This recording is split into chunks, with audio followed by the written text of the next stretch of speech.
So I finished Inochi No Spare, and at first I was going to mention the Yukotaro thing again, but actually David Cage is a better example this time around. The difference between them are the scenes that are used as stepping stones. Basically, if you place one of those scenes in the void, the David Cage ones are usually a mess. The point is that Inochi No Spare has some pretty good scenes, but the majority is pretty generic and maybe even below average. Though really, there's nothing in here that you'd find new. It felt like there was two writers, one that handled like 6 scenes, and another that did the rest alongside like the slice of life scenes. Part of it might be the fan translation, I can't verify it, but honestly I don't think so. The flow of the plot was just all over the place no matter what. The VN itself is like 10 hours long, so you can get it done in a day or two. It took me around a week because the midpoint drags on for quite a while, and the first batch of H scenes happens around there as well. The basis of the VN is that there's a rare disease, there's no cure, and once it spreads throughout your body, you're gonna die in a couple of days. So you're basically just on a timer. You can have a heart transplant and that somehow fixes it all. In this case, Meguri's parents had a designer baby, so they can use this heart once Meguri's heart becomes too shit. I think they're 3 years apart at minimum, maybe 4. So I'm not sure if it's even possible to do the size differences. I'm not a doctor, so don't talk to me about it. So the plot revolves around these two sisters, one wanting to die in her own terms and wanting the other to live on. The other wanted to die to save the other one. So basically a lot of bashing heads and conflicting ideologies, or at least that's what the title would entail, but everything is rather shallow. There's some interesting ideas, but they never go too deep into almost any of it. The amount of screen time allotted to just the two sisters hashing it out is maybe like close to an hour, maybe 50 to 70 minutes or so. It's kind of understandable in the sense that Meguri doesn't want to trauma dump the sister, but then show her hesitance on that instead of using all these slice of life scenes with Ryuji, which is the male lead. Like, it's understandable that most of the screen time is spent with the two main protagonists, no shit, but it's just like I said about things being shallow before, it's just more apparent with the sister dynamic. It's also the same deal with Ryuji. There was a lot of that could have been done with him on how his family treated him, or how he's living alone right now, or with some restructuring this could have been 2 different VNs that hit specific aspects, or even just having clear segments in one VN, but you'd probably find it hard to make it flow well enough, so I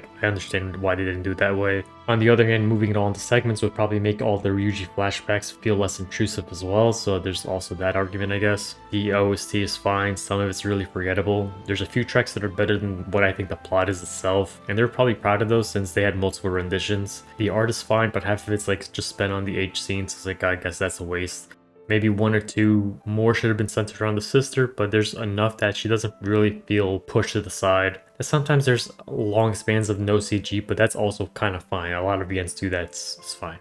There's more things to talk about, but I'll just cover it in the spoilers. Overall, it's fine. It starts out great with showing what the disease evolves to and ends well enough with what happens in their final minutes. There's a couple pretty decent scenes in the middle and a lot of scenes that had potential, but either paced weirdly or just approaches the subject with their toes and just fucks off or runs away. This could have been shortened down to maybe 5 hours without much change, but really I would have given this like an 8 if they spent less time on some of these slice of life aspects and instead hung around when something interesting was about to be brought up. But with what it is, I'm placing it as a 6, and that's closer to a 5, but has moments where it's like a high 7. All in all, I think this is one of those titles where the longer it's been since you read this, the better it'll be, because you'll forget all the sections that either dragged on or didn't just go in too deep. You'll basically just remember the basics, the essentials, and the ending, and that's it. And it's like, actually, in your instincts, in your gut feelings, this was a good VN.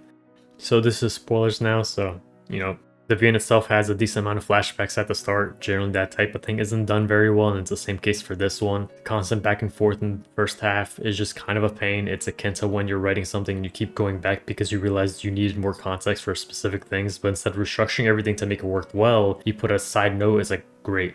Lazy. My videos are lazy too, but that's something basically it's hard to do because it messes up with the flow, but also doing a huge dump is pretty ass experience too, so I think it's just better to lessen the occurrences of it. Another thing is that it tries to psych you out a little bit, where it makes you believe one thing but then gives you further context later on and just fucks everything up you're thinking about. And normally that's absolutely fine because it's done in a way that's affected the main protag as well. So in this particular case, the guy gets his own attack during the night, like when he's just hanging out with in the girl's house. And it kind of makes sense to hide from her family, but he also hides it from her. So it'd be a cool story beat, but actually both him and her know their own afflictions, and that gets explained in another flashback, maybe like 3 to 4 scenes later on. So you're getting hyped for this reveal, but it's just him not wanting to worry her. And there's some reasoning behind what I was thinking. It looks like something was getting set up. It's like, okay, he doesn't want her to know because then she's gonna freak out and he's gonna die soon anyway. So like, fuck it.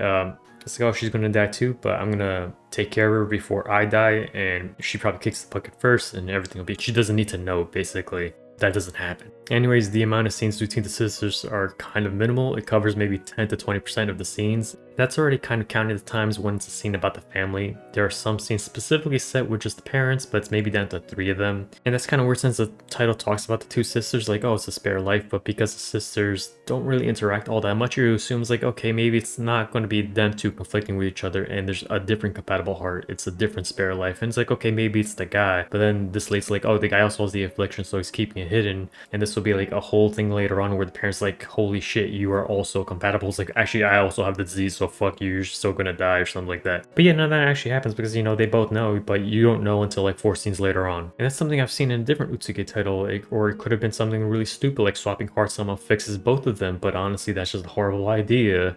So it's not like the writer wanted to mess with you with all these like, oh, misleadings. It's just, it wasn't a big deal for them. And that's generally a hit or miss in this title. It sets things up, but then you don't know if it's gonna go anywhere. I think almost every setup with their parents were done well. And alongside anything that was about like the dead brother, including the harmonica, honestly, outside of the ending, the best parts were probably when Ryuji and Meguri's dad are bonding. Anything to do with Ryuji's side of the family is pretty shallow. And there were times when I didn't understand the point of them being a thing because it's more of a setup for other scenes, but then those upcoming scenes don't really hit a boiling point. They just like fuck off. Basically, if you remove X and it doesn't really worsen the eventual clash, then it's a useless piece. Anyways, one of the parts that I felt missed out the most was the segment near the end where she questions if she actually likes the guy or loves the guy, or if she's just using it for convenience or self-interest. And this could have been a great concept, but this gets resolved in what I feel like was 20 minutes. This section alone could have been like one of the high points in another VN if done right, but it just ends up like, oh, even if you are, you know, it's all in your self-interest, I don't mind, I'm still gonna be here with you. It's like, oh man, that's so boring. And in the end, it's like, oh no, actually no, we're good, you know, I do like you. It's like, it's fine. It's like, oh, that's boring. This could have been a whole thing. But that's just me being a drama hoe. It's like, all right,